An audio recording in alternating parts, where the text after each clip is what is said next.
dress up the place, decorate the place for Christmas. Parents are totally clueless. And then what is going on in these congregate care facilities? Solitary confinement of young people, abuse, verbal abuse, physical abuse, psychological manipulation, depriving people of basic food, depriving them of decency, kindness.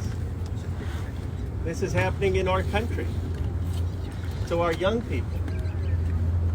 And if it can happen to Paris Hilton and her family, think about all those people who can't be here today.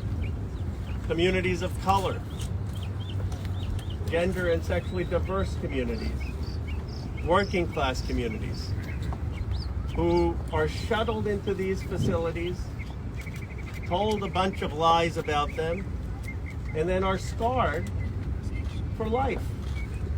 You know, one of the things that surprised me is after Paris had the courage to do this and people read about us being here, is I started having people, a couple people I knew, not well, texting me, emailing me saying, you know, Ro, thanks for doing this. Here's my story. This happened to me. I didn't know about any of this really till I talked to Paris. I was clueless about how much abuse is taking place. So this is a bill, this is not a messaging bill. This is a bill we need to pass.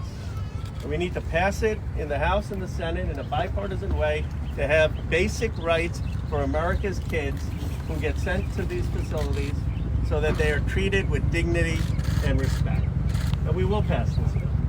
We have the power right here to get this done through the House, and we're going to get it through the Senate. And I'm confident and hopeful that the President will support it. So with that, I want to turn it over now to Senator Jeff Merkley, who's such a leader on so many progressive causes, for his perspective, and I'm very grateful for him being here and for his Ro, I'm really pleased to partner with you on this because it boils down to this, that congregate care without oversight becomes congregate abuse. And that's what we discover all too often when we look into the system. I want to point out Sarah Gelser, who is here from Oregon. Sarah, where are you? Over here. Sarah Gelser is a real champion for children in Oregon, and she became the driving force behind Oregon Senate Bill 171 to say, let's reform this system. Let's shut down congregate care facilities that are engaged in abuse of our children. Let's stop the system of shipping children out of state to facilities that have no oversight. Let's establish a Bill of Rights for how these facilities need to operate. And I want to thank her for that and for the vision that was established in Oregon as a foundation for what we're working on nationally. And our two youth members who have come to share their stories, Caroline and Uvea, who's from Oregon.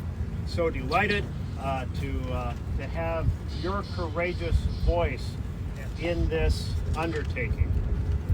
What is the bill going to do? Well, it creates a national Bill of Rights for congregate facilities, protect our children in congregate facilities.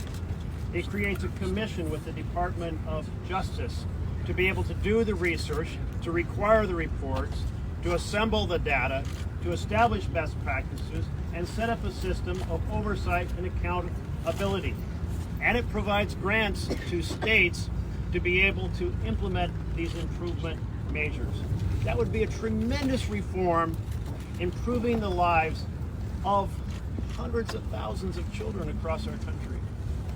So, I'll turn it over to those with expertise. A special thank you to you, Paris, for sharing your story, because your advocacy and shining this spotlight is going to improve the lives of so many children and set them on a better course in life.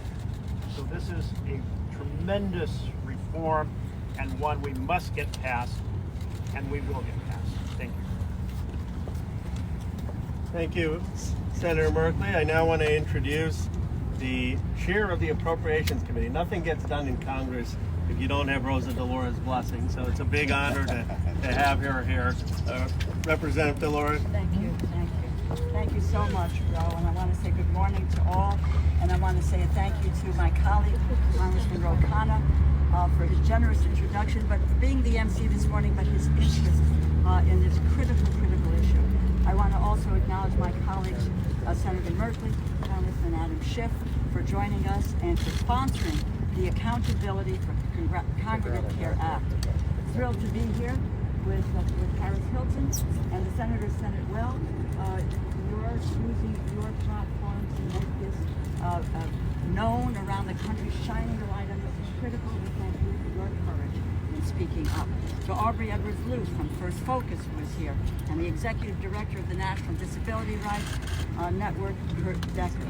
Of course, I say a thank you to the institutional abuse survivors who have courage in telling their stories. Not an easy thing for you to do.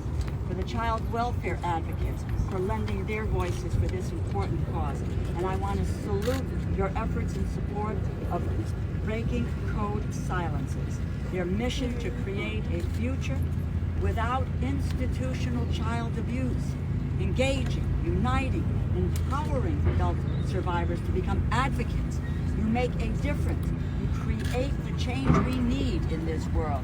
And I am proud to be your partner in this fight. Last month, I had the pleasure of talking with Paris about the Accountability for Congregate Care Act, which is critical legislation that would, for the very first time, legally define child abuse and neglect in institutional settings by establishing the Youth and Congregate Care Bill of Rights. This bill would provide funding to states to establish life-saving measures and infrastructure to help youth in these settings. It would help to prevent the abuse and the neglect of over 120,000 young people in congregate care facilities across this country, and significantly reduce the usage of congregate care overall. I am honored to chair the Appropriations Committee and honored to chair the Health and Human Services Education Subcommittee.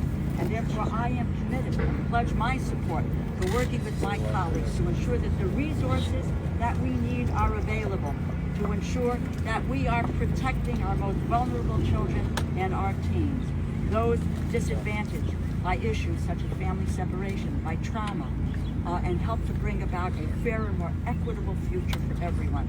For far too long, there has not been adequate oversight when it comes to developing congregate care best practices and reporting procedures. This bill changes that. It authorizes funds that will enable states to collect data, to guide policy responses, provide training for state officials, social workers, mental health professionals, and judicial employees. It develops much needed regulations, meaningful oversight that ensures that there are proper mechanisms for victims to be able to report their experiences, to seek justice, the justice that they deserve, and to see those finally in place. That is why I'm so proud to stand with Paris and all of the survivors here today. We need to use this moment. Let's use this moment to lift up all children and troubled teens so that every person, no matter their background, has an opportunity not just to survive, but to heal and to thrive. This is where all of you come in. Congress is an institution that responds to external pressure. You are the external pressure. Keep speaking up and speaking out, make your voice heard, raising this awareness and lending your voice to this cause. We will keep fighting. Let us keep making our voices heard, because together, as the Senator said, we can and we will get this done. Thank you for allowing me to be part of this effort this morning. Thank you, Representative DeLauro, for your great advice. I'm now honored to introduce one of the most brilliant members of Congress, Adam Schiff, who can really help make the intellectual arguments for this bill and make it sound reasonable, as he does with every argument. Representative Schiff? Definitely don't deserve that introduction, but I'm grateful, Ro, and I'm grateful for your leadership. As a parent, nothing is more painful than seeing your child suffer, except perhaps the realization that you cannot help them, that you must turn to people outside your family for help.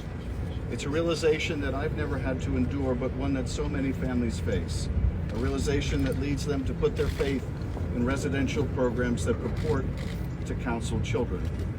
But behind glossy pamphlets and promises lies a dark truth, with a reality of abuse, mistreatment, neglect, torment, and trauma.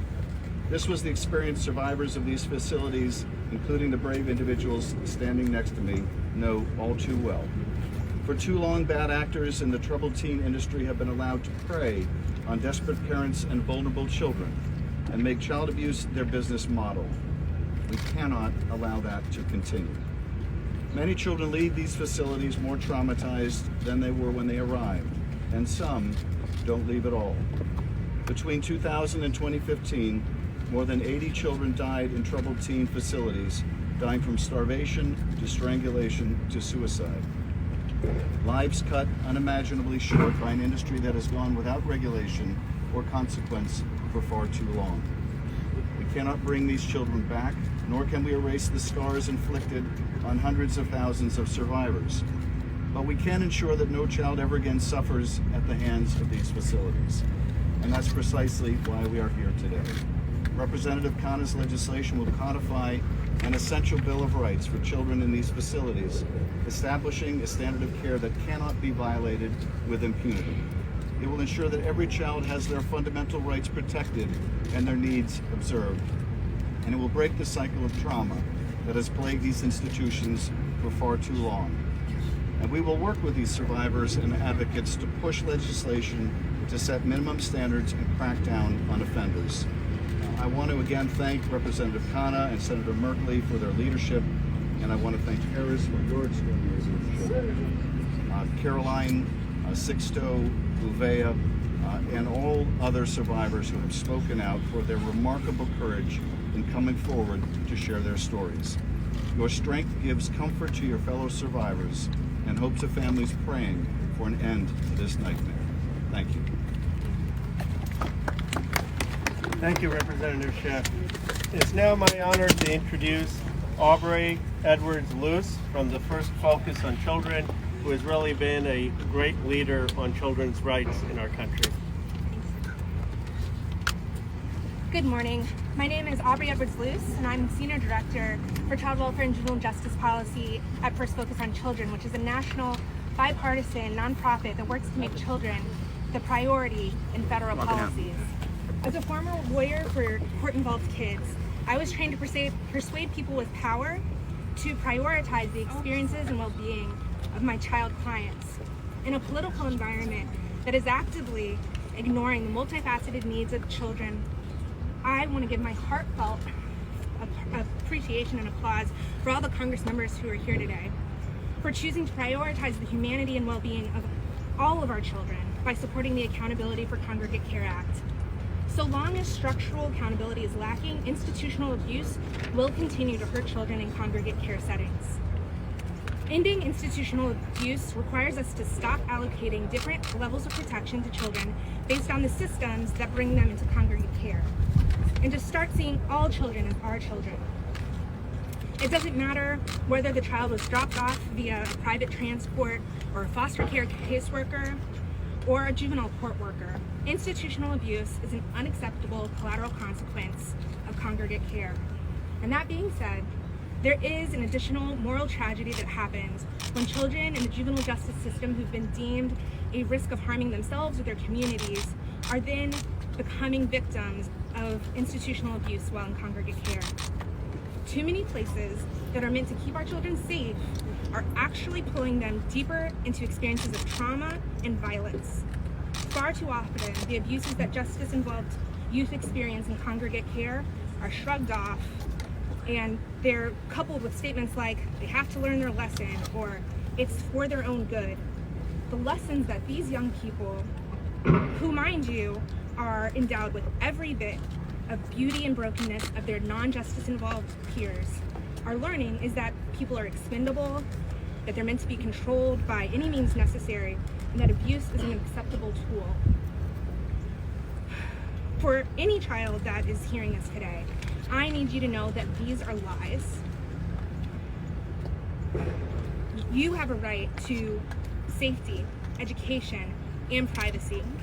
First Focus on Children supports the Accountability of Congregate Care Act as the right first step for Congress to take so that our government can institutionalize more protections for children rather than institutionalizing the children that our government is trying to protect. Thank you, Aubrey, for those words. No honor to introduce Kurt Decker, the leader of the National Disability Rights Network and a true leader on disability rights around the country. Thank you so much, Kurt, for being here. Good morning. As Congressman Khanna said, I'm Kurt Decker, the Executive Director of the National Disability Rights Network, and I'm honored to be here today with Congressman Khanna, Senator Merkley, Congressman Schiff, and Congresswoman DeLaura, and really thank them for their leadership on the introduction of the Accountability for Congregate Care Act. I'm also deeply honored to be with the survivors who are willing to speak out on this issue. Just last week, my organization, the National Disability Rights Network, published a very troubling report that found serious abuse and neglect at for-profit youth facilities in treatment in 18 states. Notice I said for-profit. Our investigations across the nation found children with broken bones, children housed in vermin-infested buildings, children subjected to isolation and shaming, and children who experienced sexual assaults from supposed trusted staff. In some of these facilities, children quite literally do not receive enough food to grow normally and are forced to take powerful drugs without medical oversight. Clearly, this problem is not isolated, nor is it the result of a few bad actors. It's nationwide and systemic, and requires federal action to protect the children sent to these awful facilities, because thousands of children continue to go to them despite their abysmal track record. Parents and government agencies, as you've heard, get misleading advertising and marketing, and they believe they are sending their children to state-of-the-art facilities where they will receive high-quality care. The truth is that in many situations, the children receive no care at all. It's a fairy tale designed to keep the money flowing and profits high. This must stop now. We must bring these children home.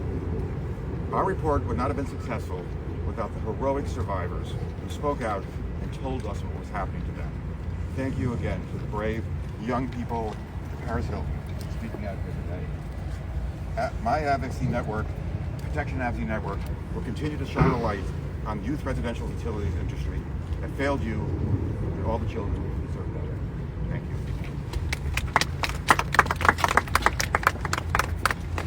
Thank you, Kurt.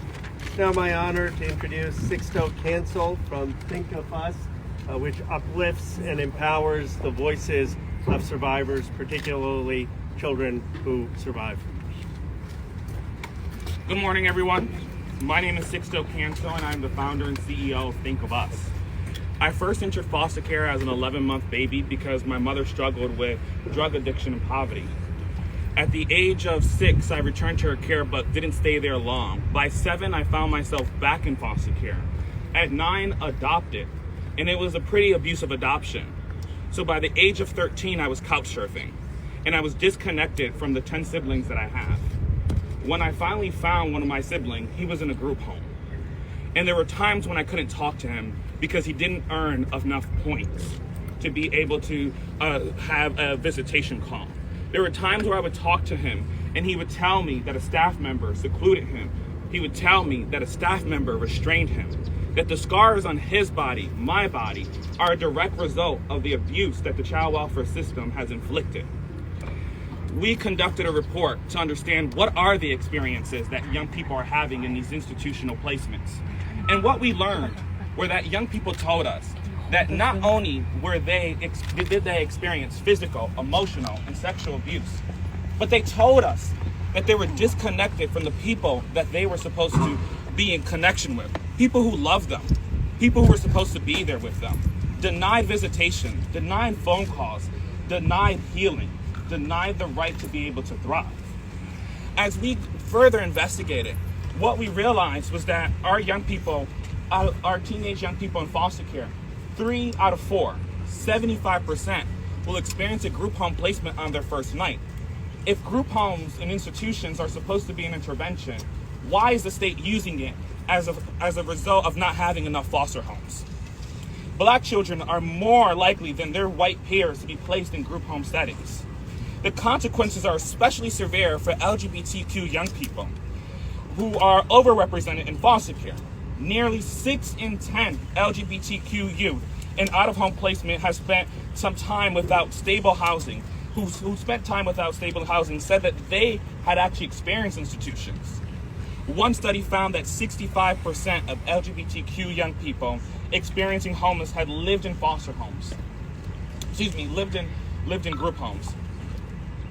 The lack of support for enough foster homes, enough kinship care placements, this shortage of foster parents are driving states to use these institutions unfairly. Our young people are being abused in it, and we need regulation to change that. In the most recent available data, published in 2020, there was over 43,800 children living in foster care in an institutional placement here in the United States. Black youth are disproportionately placed in institutions. And just as when I was a child, group homes are being used as these temporary and long-term shelter options instead of putting young people with family. This bill calls for a Bill of Rights, but more importantly, it calls for dignity, so that if you are abused, if there's something that happens to you that shouldn't happen to you, that you have the right to speak and that someone is obligated to answer. Too many young people have shared their stories with us and told us the horrid nightmares. But what's worse is when you can't hold people accountable for those experiences. We are grateful to the members of Congress who are here, grateful to the other survivors, grateful for Paris Hilton and all of the other advocates who are tirelessly advocating so that we can not only have a voice in the Bill of Rights, but that we are required to do enough research so that when a child is restrained, when a child dies, that we could actually know that number. Because today, we do not know that number. I want to thank everyone here for their tireless advocacy, not just for the organization, but on a personal note, on behalf of the almost half a million young people who've experienced foster care. Thank you. Thank you for being here. Thank you, Sixto, for that very powerful statement. I'm now especially honored to introduce our next speaker, Uvea Speza Lopin. She's 12 years old, a survivor from Junction City, Oregon. And what courage to come here to speak today. Let's give her a round of applause.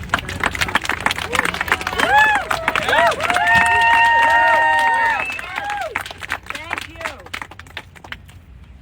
Subscribe, thrown to the concrete ground, and put in the headlock. I was 9 years old. Hello, my name is Uvea. I am now 12 years old. I have been in foster care on and off since I was a baby. For the past 6 years, I've been a ward of the Juvenile Court in Oregon, and I have been in 15 placements, ranging from homes to institutions. I am here to put my dream in motion. I want to prevent further harm from happening to anyone else at these facilities.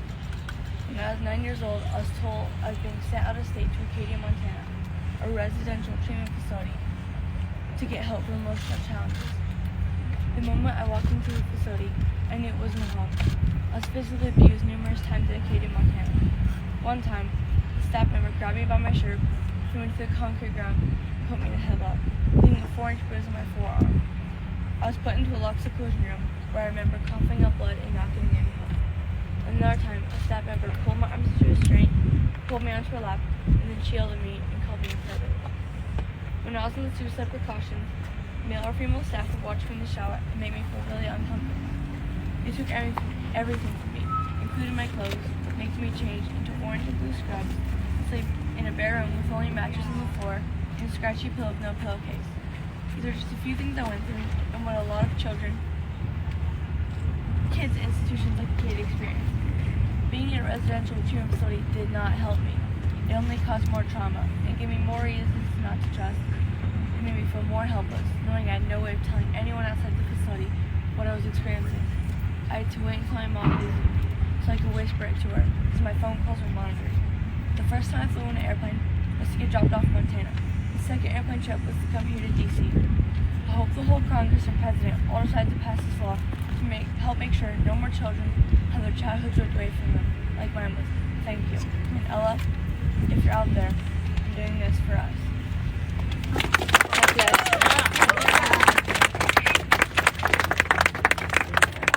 Well done, Avea. Thank you for that very moving statement. Thank you. I'm now honored to introduce Caroline Cole, who is a survivor herself and the Director of Government Relations for Breaking Code Silence. And Breaking Code Silence has just been such an incredible partner with our office, Emma Preston in our office, and thank you for all you've done to help shape this legislation. Caroline? Thank you all for being here today. As Representative Khanna mentioned, I'm a survivor of this industry, and I'm also the Director of Government Relations for Breaking Code Silence. We are a survivor-led nonprofit, and we were born out of the collective cry for change around youth residential treatment centers. I'm here today not just as myself, but on behalf of thousands of individuals with lived experience of these facilities. I asked them what they wanted Congress, President Biden, and the rest of the world to know. And this is what they told me to tell you. These experiences of abuse are not just reserved to a few bad actors. It truly is institutional. It is systemic. It affects every state and every community. We need accountability and transparency now. We need solutions. And this means honoring that young people in our nation have the right to safety, to well-being, and the right to opportunity to have a future. A future that isn't marred from preventable trauma. These survivors want you to know that lives are being destroyed right now, and that we haven't even begun to understand the impact of the kind of torture that's taking place in these settings as we speak. They emphasized to me that no matter what that child did or didn't do to get into a facility like this, that they never deserve to be treated less than human, to be made to endure the most unspeakable assaults on who they are and on who they're becoming as they enter adulthood. They want me to tell you today that what they really needed was community.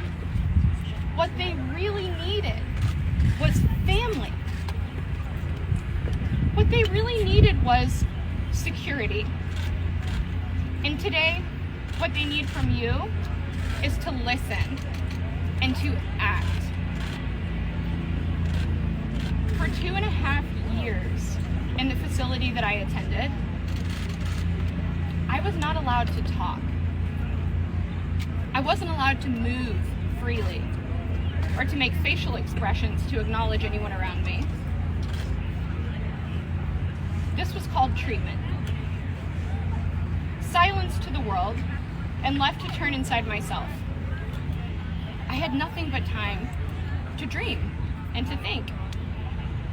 I dreamt of not only living without the permanent changes that institutionalization has caused me in my life, but I dreamt of this day when I and thousands of others could break our silence and see the change that could have saved us, our families, and our futures. Thank you. And thank you to everyone here who has put in a tremendous amount of work.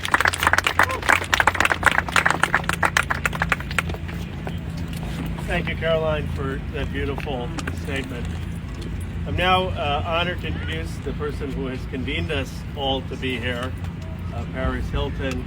I'll just say this, because it needs no actual introduction, that what struck me most in my conversation with Paris Hilton was she said to me, of all of her achievements, of all the things she's done, this is by far what matters to her most. And so her dedication and commitment for this cause is remarkable, and I'm confident she will have an impact that will help the lives of hundreds of thousands around this country. Paris. Thank you, everyone. Thank you for being here. Good morning. Today I come here not as Paris Hilton, but as a survivor. I want to start by thanking the other survivors speaking today. Caroline, Sixto, and especially Ubea. You are incredibly brave for sharing your personal experiences of abuse publicly, for turning your pain into a purpose to create real change in the world. Senator Jeff Merkley and Congressman Ro Khanna, thank you for your leadership in sponsoring the Accountability for Congregate Care Act and for your commitment to ending abuse in youth congregate care facilities. I am confident that this bill will create a world where all youth have the support and opportunity they need to heal, thrive, and not just survive. And thank you to Chair DeLauro and Congressman Schiff for joining us and offering your support for this bill. It means the world. For 20 years, I couldn't sleep at night as memories of physical violence, the feeling of loneliness, the loss of peers rushed through my mind when I shut my eyes. This was not just insomnia, it was trauma. One night when I was 16 years old, I woke up to two large men entering my bedroom, asking me if I wanted to go the easy way or the hard way. Thinking I was being kidnapped, I screamed for my parents. And as I was being physically dragged out of my house, I saw them crying in the hallway. They didn't come to my rescue that night. This was my introduction to the troubled teen industry. My parents were promised that tough love would fix me and that sending me across the country was the only way. I was sent to 4 facilities of almost a 2-year period, and my experience at each one haunts me to this day.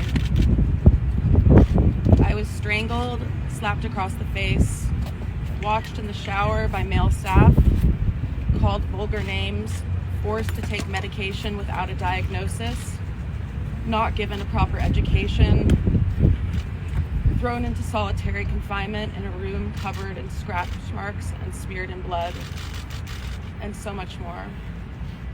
At Provo Canyon School in Utah, I was given clothes with a number on the tag. I was no longer me. I was only number 127. I was forced to stay indoors for 11 months straight. No sunlight, no fresh air. These were considered privileges. Children were regularly hit, thrown into walls, and even sexually abused at Provo. I wish I could tell you that what I experienced and witnessed was unique or even rare, but sadly it's not.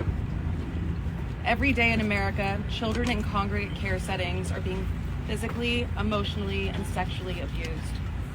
Children are even dying at the hands of those responsible for their care. Just last year at Lakeside Academy in Michigan, 16-year-old Cornelius Frederick was restrained by 7 staff members for over 12 minutes and later died from suffocation. Why? Because he threw a sandwich in the cafeteria, and for this, he died. The multi-billion-dollar troubled teen industry has been able to mislead parents, school districts, child welfare agencies, and juvenile justice systems for decades. The reason is a system-wide lack of transparency and accountability. It's clear that the state-by-state patchwork of limited weak oversight and inconsistent licensing requirements is not working. Federal law and funding are desperately needed to bring real reform and true accountability to congregate care in America. I'm proud to stand here today with my fellow survivors and advocates, Senator Merkley, Congressman Khanna, Congressman Schiff, and Chair DeLauro, to announce that the Accountability for Congregate Care Act will formally be introduced in both houses of Congress. This bill creates an urgently needed Bill of Rights to ensure that every child placed into congregate care facilities is provided a safe and humane environment. This Bill of Rights provides protections that I wasn't afforded, like access to education, to the outdoors, freedom from abusive treatment, and even the basic right to speak and move freely. If I had these rights and could have exercised them, I would have been saved from over 20 years of trauma and severe PTSD. Imagine if it was your child who was suffering abuse, neglect, or death in the name of treatment. Wouldn't you do everything in your power to protect them? Ensuring children are safe from institutional abuse isn't a Republican or Democratic issue. It's a basic human rights issue that requires immediate attention.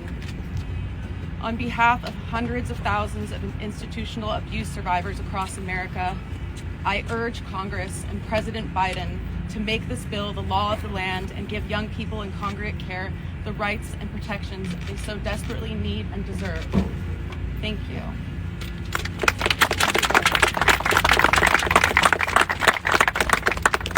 Thank you, Paris. I think we have time for a few